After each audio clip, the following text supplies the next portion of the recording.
ঢাকাস্থ American এম্বাসিতে খুব student ভিসাও দ্রুত সম্পন্ন করছে এবং এক্ষেত্রে কিছু কিছু নিয়মকানুনও করেছে আগের থেকে একটু ভিন্নতর।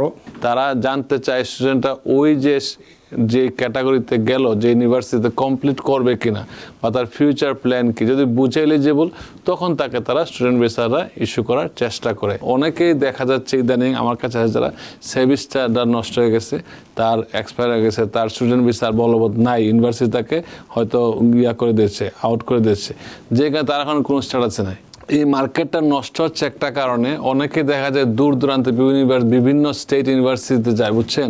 তারপরে তারা আসার পরে তারা ওইখানে যাচ্ছেই না, তারা না গিয়ে করে কি ল্যাঙ্গুয়েজ কোর্সে চলে আসে। ঢাকাস্থ আমেরিকান এম্বাসিতে খুব স্টুডেন্ট ভিসাও দ্রুত সম্পন্ন করছে এবং এক্ষেত্রে কিছু কিছু নিয়মকানুনও করেছে আগের থেকে একটু ভিন্নতর।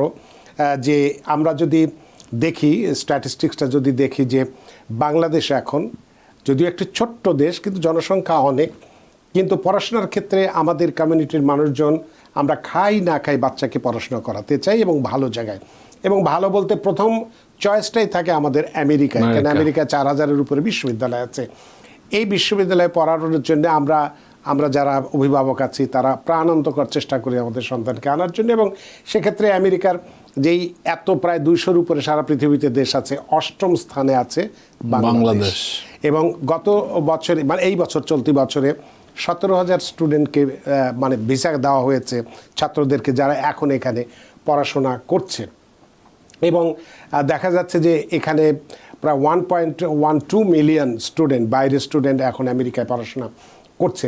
তো এক্ষেত্রে এই আরও তো অনেক স্টুডেন্ট আসতে চায়, অনেকেই যথাসময় ঠিকমতো পায় না বা আসতে পারে না। আপনি একজন অভিজ্ঞ অ্যাটর্নি হিসেবে এই বিষয়ে কি পরামর্শ দেবেন যাতে করে তারা ভুল না করে এখানে এসে স্টুডেন্ট ভিসা আসতে পারে? ধন্যবাদ। আমেরিকান এমবাসি বা আমেরিকান স্টেট ডিপার্টমেন্ট যা চায়, ওরা চায় যে স্টুডেন্টরা যেন নিজের মতো করে নিজ যোগ্যতা যেন এই দেশে আসে। এই জন্য তারা সবসময় অ্যাওয়ারনেস তৈরি করে যে আপনি ইউ ডু ইয়োর সেলফ। যে পিটিশনটা তারা চায়, অ্যাপ্লিকেশন নিজে নিজে করার জন্য তারা চায় যে American embassy is willing to help anybody. এখানে যে আমেরিকার যে এডুকেশন ইউএসএ আছে, এর মাধ্যমে তারা চেষ্টা করে, আমেরিকান সেন্টার আছে, সো ওই সেন্টারগুলোর মাধ্যমে তাদেরকে ইনফ্লুয়েন্স করে এবং তাদেরকে ইন্সপায়ার করে এখানে গিয়ে যোগাযোগ করা, সব রিসোর্স ব্যবহার করা, এবং যাতে তারা ইন্টারভিউর সময় ভালো করতে পারে এবং তারা যাচাই বাছাই করে। স্টুডেন্ট ভিসার প্রথম শর্ত হচ্ছে আপনি কোয়ালিফাইড কিনা।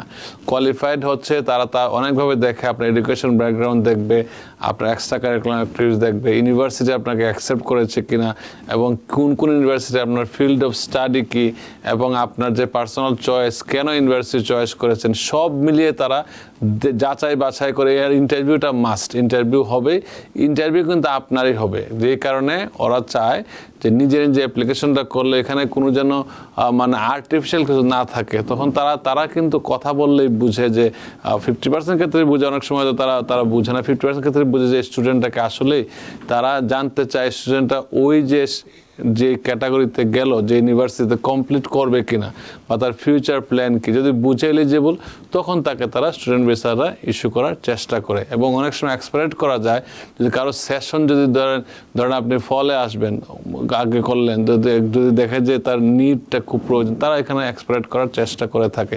America is willing to help anybody who is ready able to work.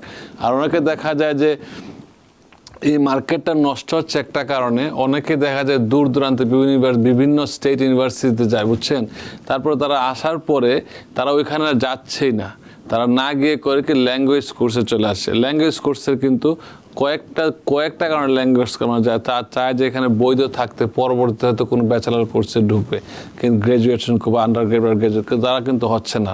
তো এখানে যে ফিল্ডে তারা ওই সুযোগ সুবিধা পাচ্ছে না, তখন তারা আর্থিক সংকটে ভোগে। ফুল স্কলারশিপ না পেলে আপনাকে আর্থিকভাবে প্রিপেয়ার থাকতে হবে। তো হাফ স্কলারশিপ পেলেও অনেক স্টেটে আছে যেগুলো আপনার খরচপাতি কম, অনেক স্টেট আছে খরচ বেশি।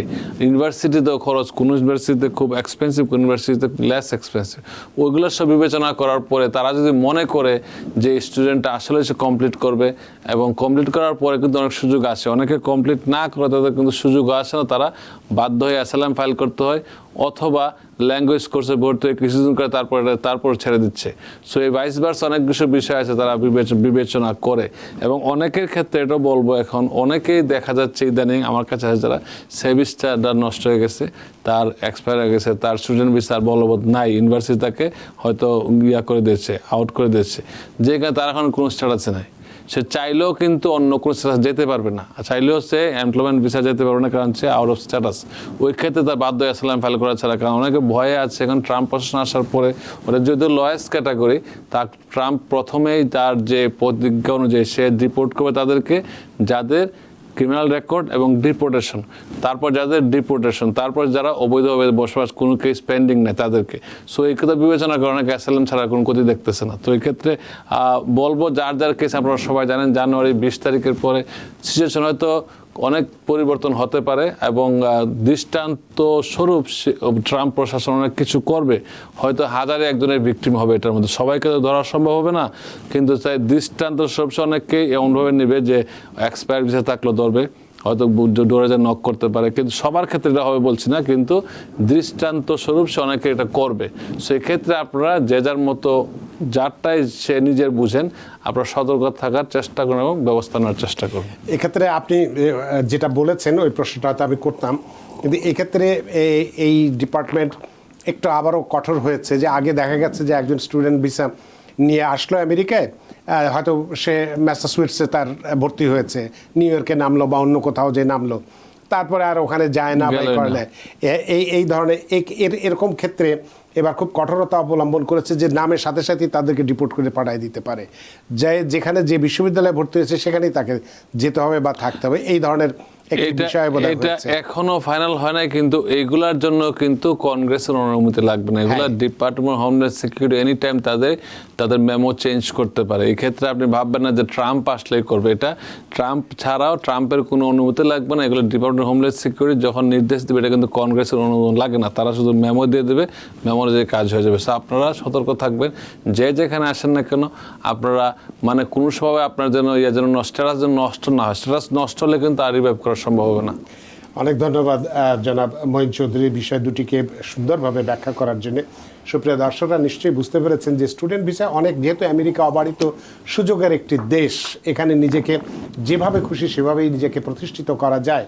আমরা ভালোভাবে প্রতিষ্ঠিত করতে পারি, খারাপভাবেও করতে পারি, দুটোর ক্ষেত্রেই অবারিত সুযোগ রয়েছে। তবে আমরা যারা কষ্ট করে আসি এই ভালো সুযোগটা নেওয়ার জন্যই আসি। সুতরাং যারা স্টুডেন্ট ভিসা নিয়ে যারা আসবো, তারা যেন ধ্যান জ্ঞান যেন থাকে, আমি পড়াশোনা করব, নিজেকে বিল্ড আপ করবো, এবং যেটা আপনি বললেন, হ্যাঁ, তো প্রেসিডেন্ট ট্রাম্প এক্ষেত্রে কিন্তু অনেক নমনীয়, যে যারা সত্যি সত্যি ভালো স্টুডেন্ট বা ভালো এখানে পড়াশোনা করে রেজাল্ট করবে, তাদের ক্ষেত্রে কিন্তু আরো পজিটিভ তিনি, যে তাদেরকে এখানে কাজ টাজ বা চাকরি বাকরি দিয়ে রাখার ব্যাপারও। নিউ ইয়র্ক থেকে সম্প্রচারিত TVN 24 টেলিভিশন বিশ্বজুড়ে বাঙালির কণ্ঠস্বর।